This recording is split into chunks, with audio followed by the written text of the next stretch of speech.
Hello and welcome to ZigWheels. We are here at the world premiere of the Volkswagen Virtus, whatever. Virtus. Well, let's call it Virtus. Okay. So basically, let's get one thing out of the way. This is the VW version of the Skoda Slavia. But the good news is that VW has gone to great lengths to help it stand out from its Skoda cousin. For example, let's start with the front. So up front, it looks completely different. In fact, it looks like a proper VW. So you get LED headlamps, and the good thing is that the LED headlamps are standard across the range. You also, on the grille, you get this chrome strip, which runs all the way to the headlamp, comes down to the TRLs, and joins back on the bottom strip of the grille. Moving down. So on the bumper, you get this gloss black finish on the lower portion. So this is the top end variant. This is the dynamic line, while over there, this is the GT line, which we'll come to later. So we don't know if the low variants of how the low variants of the Virtus will look like over here. Yes, and the fog lamps, they are not LEDs. These are halogen bulbs.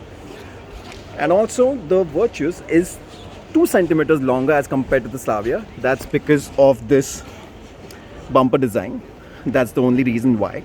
Otherwise, wheelbase, height, width and length, wheelbase height and width is exactly the same. So from the front, it definitely looks like a VW. It's got that Jetta vibe. It looks like a Volkswagen Jetta. Obviously, this is called the Virtus, not the Jetta, but it does look like the Jetta in terms of size as well. Let's move on to the back. So at the back as well, you get LED tail lamps. Unfortunately, they are not lit right now. Yeah. Other than that, you get this Virtus, badging over here. The bumper design is quite simple. Which is a good thing because it looks clean, and you also get this chrome strip down here, which actually looks quite attractive, don't you think? Yes, so that's the rear. I'll move on. Yes, talking about DSI, so let's talk about engine options. So the Virtus will come with 2 engine options: the 1-liter 3-cylinder turbo-petrol, as well as the 1.5 150 horsepower sporty turbo-petrol engine. So the 1-liter will come either with a 6-speed manual or a 6-speed torque converter automatic, while the 1.5 will come with a 6-speed manual or a 7-speed DCT. I'll just try and show you the car in profile. So actually it's in profile where you can see that it looks quite similar to the Slavia. Unfortunately, this car is quite crowded. I'll try and go over here. So in profile, I'll just show you the GT. What's the difference in the GT version? So over here you get GT badging over here. You get black alloy wheels as compared to the 16-inch dual tone alloy wheels on the dynamic line. You also get red brake calipers, really sporty, and you get black mirrors, black roof, and you get spoiler at the back.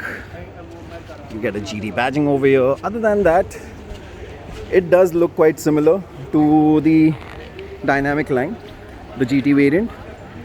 In terms of color options, you get 6. So you get this gray, you get the red, yellow, which you have already seen on the Tiguan, a white, blue, and a silver. Yes. I'll try and show you the interiors of this car. Before that, I'll just talk about the wheels. So as you can see, on the dynamic line, you get 16-inch dual tone alloy wheels, and according to VW, the Virtus will come with 16-inch wheels as standard, but the low variants won't get alloy wheels. So till the time the interiors of this car are occupied, I'll show you the boot. So the Virtus gets a massive boot. You get 521 liters of space, and the good thing is, I'll try and show you. The good thing is despite being a sedan, you actually get 60/40 split folding rear seats, which does add to the practicality factor of this car for sure. Okay, so I'll just show you the rear seats. So in terms of space, it is quite similar to the Slavia. You get a really spacious rear seat. Unfortunately, it also is quite narrow, but the positive side is the seats are really well contoured, so it is very comfortable for two people at the back. I'll just show you posture. So you sit, you get a very comfortable posture at the back. You get good amount of thigh support. Headroom is a little tight, but other than that, it's a comfortable place to be in. As I said before, it is heavily contoured, and as you can see in the center, because of this, the center rear passenger will feel a little uncomfortable at the back.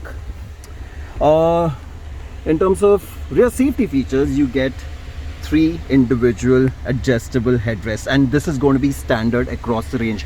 What is also standard is 3-point seat belts for all 3 passengers, which is great. In terms of feel good features at the back, you get AC vents, you get 2 Type-C USB chargers. In terms of storage, you get seat back pockets, decent size door pockets at the back.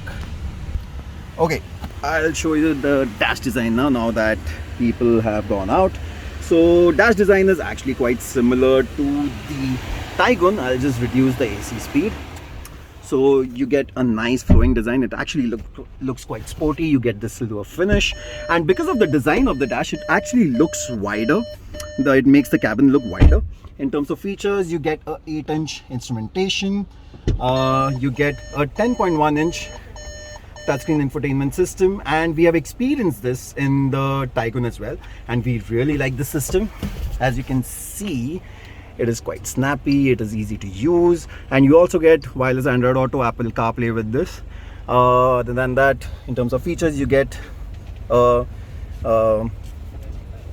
climate control, you get 2 Type-C USB chargers, you get a wireless charging pad. Storage, you get 2 cup holders, decent sized door pockets, decent sized glove box, which is cool actually. But one thing, if you want to point out of this interior of the Virtus, is the fit and finish, which feels a little better for sure, a step up as compared to the Slavia, where everything fits properly. There are no squeaking sounds in the interiors. It feels well built for sure. Now I'll try and show you the interiors of the GT line. So we have got to shoot the GT line. So on the GT line, you get, sorry for the sound, warning sound, go off. I'll just sit inside. Okay, so in the GT line, you get body color matching strip over here instead of the silver on the dynamic line, which actually looks quite sporty. And as I have said, it feels well put together. It feels premium on the inside for sure. And other than that, you get an all black cabin in the GT line. Rest, you also get a red theme for the instrumentation. Rest of it, more or less, it remains the same. In terms of safety features, the top variants of this car will come with 6 airbags, ESP. So you'll get all the features that you'll ever need. And as I've mentioned before, you also get 3 separate headrests at the back, ISOFIX anchorage points to mount the child seat, 3 separate seat belts for the rear seats. So yeah, in terms of pricing, we expect VW to price it in between 13 to 12 lakhs to 20 to 21 lakhs on road for the Volkswagen Virtus. And we expect VW to launch this car by end of May. So that's the Volkswagen Virtus for you. Do let us know what you think about this car in the comment section below, and thank you so much for watching.